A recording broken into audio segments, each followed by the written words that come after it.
Hürmetli vatandaşlar, bugünkü leksiyalarımızı başlayımız. Leksiya da Sadaka Rozen. Washington'da sözleyimiz. Bugünkü İslah 2021 yıl. Birinci ayının 24. günü hürmetli vatandaşım. Bugün ben sizlerge leksiya sözlemey, sizlerge vatandaşlara bir kitapla tanıştırıyorum vatandaşlar. Bu menin kitap tanıştırış ciheti etkandı ömrümde birinci qitim kılıvatkan iş. Endi bu kitap nemi kitap desenla, kim yazgan kitap desenla. Bu kitap Doktor Nebican Tursun yazgan kitap. Bu kitap 13 kitomluk kitap iken. Hazır yaki vaziyetini közlü tutumu yaki ciddi ihtiyaç buluvatkanlığımızda közlü tutumu. Bunun da hazır desep ilan kılgını 7. tom 1. kısım. Onun da 8. tom 2. kısım. Bu kısımla Uyguristan'da kurulgan 2. qatımlık, 3. qatımlık Cumhuriyet'nin tarihi iken vatandaşlar hazır bizge inqilabqa ya köreş kılıvatkanımızda hazır chet elde de turup Uygur'un devlet kuruş hukukunu dava kılıvatkan çağlarımızda bir materyal kıymeti intayi yüksek. Men hazır şundak bilmen, hem de onun arka tarafıdan, yaki yan tarafıdan hazırgacha hiç kim bir materyalını oturgılıp çıkanmagan deyken, Nebican Tursun tünce bulup bu kitabını yazıp, şu materyalını elip çıktı. Avval birinci kademde siz bilen bizge materyal gerek vatandaş. İkinci kademde kitapның ilmi kıymeti gerek vatandaş. Üçüncü kademde belki yani birincisi de tarihşünasının yaki tarihçinin dünya karışı neme. Muşu devlet kuruş tarihi Uygur'un Abdur'un köz karışı neme. Yaki kandak dünya karışı bilen kirip, yani kandak dünya karışı bilen çıktı bu sahaden degen mesele vatandaş. Biz sulağa cevap izlenimiz. Men hazır sizge eysem bu 7. tomdum men tahminen hazırgacha 80 bet kitapni okuya aladım. Şöyle ki ağırlıkta yakın dil tapşırıp aldım. Onun üstüge benim bu közümle berdaşlık bir iş derecesi yaki iktidarı Allah kaçan kemiyip ketti o. Közüm berdaşlık biremmedi. Şundak olsun 80 betni okudum. Onundaki mavzula ara izlep jürüp asası mezmunlarıyla tanışıp çıktım vatandaş. Bunundaki asası mezmunlar belki siz izlenediğin, ben izlenediğin sizge gerek boğan, bana gerek boğan, hem Uygur yaşları gerek boğan mezmunlar. Gene kilovata dayanmıştır ki.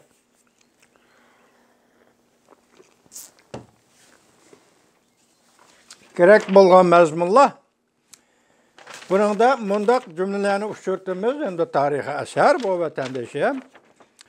Uygurlar umumi tarihi deydi. Uygurlardaki müstakil hakimiyet kuruş. Hakimiyet modelleri, tayin edilen ideologiya, hem yardım meselesi de köz karışla her xil bolsa mı? Yardım degende chet elinin yardımı, doğrusu köz karışla her xil bolsa mı? Ama ulanın tüp nişanı birla. Yani Xitay müstabit hükümranlığından kurtulup müstakil boş boluşla idi. Köpçükken. Vahalenki Sovet hükümetinin siyaseti bu vakitte tamamen özgergen bulup o Xitay militaristlerini kollaşını siyasi gün tertibe koyganlığı için Uygurların Uyguristan namıdaki müstakil sosyalistik cumhuriyet kuruşun ve milletperverlik iddiası bilen Uygurluğun hareketlerini kollamasını bekitip bolgan idi. Yani Sovetler desepte kolladı, keyin kollamadı. Yaki desepte mi kollamaydı, keyin kolladı. İnqilab götürüldü, kurallık inqilab. Devlet kuruş müstakillik ilan kılındı Uyguristan'da. Stalin bunu 2. kademde nemi işletti. 1. kademde nemi maksat idi. Bu eser de bu göz karışta yoğrultulgan iken vatandaş. Endi bu iş sizle bizgi münasebet bugün günde. Ben şahsen üzem sözler vatamam Stalin. Bunun paketini, bunun tarihini, bunun materyal kıymetini bugün Nebican Tursun özünün əsrdə heç bir hörmətli vətəndaş. Yəni nima deydi? Müstəqillik ideyası öz cumhuriyetini qurishni asosiy ideya qilgan milliy mustaqillik va ozodlik g'oyasi xalq ichida hargiz o'zgarib qolmadi. Demak, bu xalqning ideyasidir. Bir ikki odamning ideyasi emas. Yoki bir ikki tarixiy shaxsning ideyasi emas. Bu xalqning ideyasidir. Nabijon Tursun bu yerda xalqchilik, inqilob va xalqchilik, maqsad mustaqillik, muddaa mustaqillik, tashkillanish, tashkilot qurishning hammasi shuning uchun.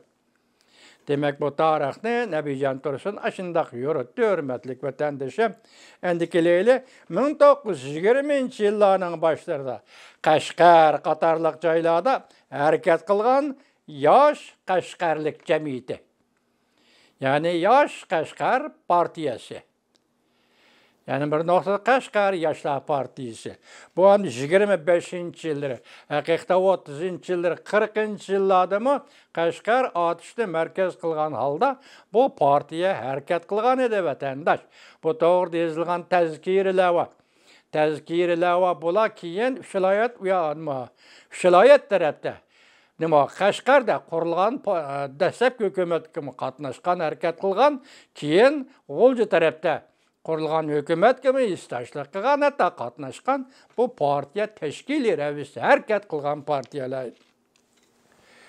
Ular shu vaqtlarda 25-yil emas, 1925-yilda Sovet hukumatidan o'z inqilob uchun yordam so'rash maqsadida o'z odamlarini maxfiy turda Sovet ittifoqiga avatgan.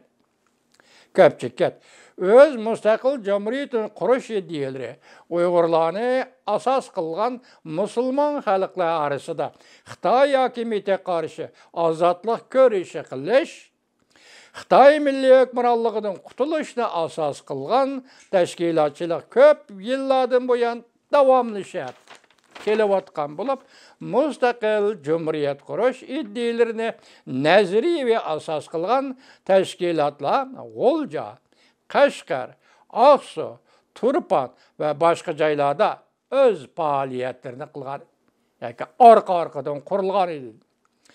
Shu vaqtlarga bir qism g'arb jurnalistlari va diplomatiya xodimlari ko'p chekkan. Bu qurolli kurashning inqilob xarakterini, yani yerlik millatlarning bo'libmi musulmonlarning, jumladan Uyg'urlarning Xitoy hokimiyatining hukmronligiga qarshi mustaqillikni maqsad qilgan qurolli siyosiy kurash harakati ekanligini unutib qolmadi. Ko'pchilik Cumhuriyet Muharib ministri Sayfiddin Azizning milliy birlik, xalq birligi mustaqillikning asosi omilidir. Kurash jurnal tahrir hay'ati a'zosi Osmon Ziyoning mustaqillik, ozodlik hayotning siyosiy shartidir. Yoki asosiy shartidir. Mavzuliq maqolalarda shuningdek mazkur jurnalning 1946-yil 4-5 sonlaridagi biz inqilob qilishga haqli edik. Bugungi xalqaro vaziyat va bizning vazifalarimiz mavzuliq maqolalarda milliy ozodlik atalg'usi ishlatilgan. 11 bitimning orqa ko'rinishidagi xalqaro hamkorliklar Moskvada o'tkazilgan tashqi ishlar ministrlari yig'ini o'zaro urush to'xtatish. Moskvada ochilgan yig'inni Nabijon to'g'ri deganda bu 45-yili debdi bu. Türkiye Cumhuriyeti'nin yakın zaman tarihi degan kitapta bunu 44-yili debdi. Hozir men bu ikkisini selishtirib baksam Nabijonning to'g'ri dekdir. Nimishqa deseniz Nabijonning bu vaqtda to'g'ri mo'lcharliganligi yalti yig'indan keyingi yig'in bu. Urush to'xtagandan keyingi yig'in. Dunyoni qanday qilamiz? Endi 44-yili bo'lsa taq urush to'xtamagan edi. Şuna bu Nabijonning bu yerda yilni to'g'ri keltirganligi aniq bo'lib turdi. Nimishqa men buni selishtirdim desanglar, Nabijonning asrda hozir qardim toz uchirtanmidim. neme deyilgen 45-yili açılgan, 12-ci ayda açılgan 3 devlet ministerleri yığını Angliya, Amerika, Rusya, 3 devlet, yani 6 yığını katnaşkan devletler yığını da Stalin neme dedi deseniz vatandaş, ben İran'ın şimali kısmını, hatta İran'ını, Cungu'nun garbi kısmını, Şincan'ı, bütünle üzemge koşup olaman Rusya, Sosyalistik Cumhuriyetle ittifaka koşup olaman dedi bu yığında. Dige vaqtda Angliyalik Churchill nem dedi? İkinci qatımmış gapni qiladigan bolsang, men hozir og'zingni yum deyman dedi. Shuning bilan Stalin to'xtab qoldi. Demak, Stalinning qo'shib olish niyatini yoki siyosat belgilashini Churchill, Angliyalik Churchill shu yerda rad qilgan edi. Hozir Nabijon bu yig'inni olibdi, bu yig'inni misol qilib, mushu 3 davlat yig'ini, ministerlar yig'ini Uyg'uristonda 11 bitim, yani Gomindan bilen bitim imzalaşkan mecburlangan Uygur inqilabçıları. Şu vaqtın aytqanda şulayat. İnqilabçılarga nispeten qandaq besim payda qildi, xalqaro besim payda qildi. Davamını anlayışız vatandaşım.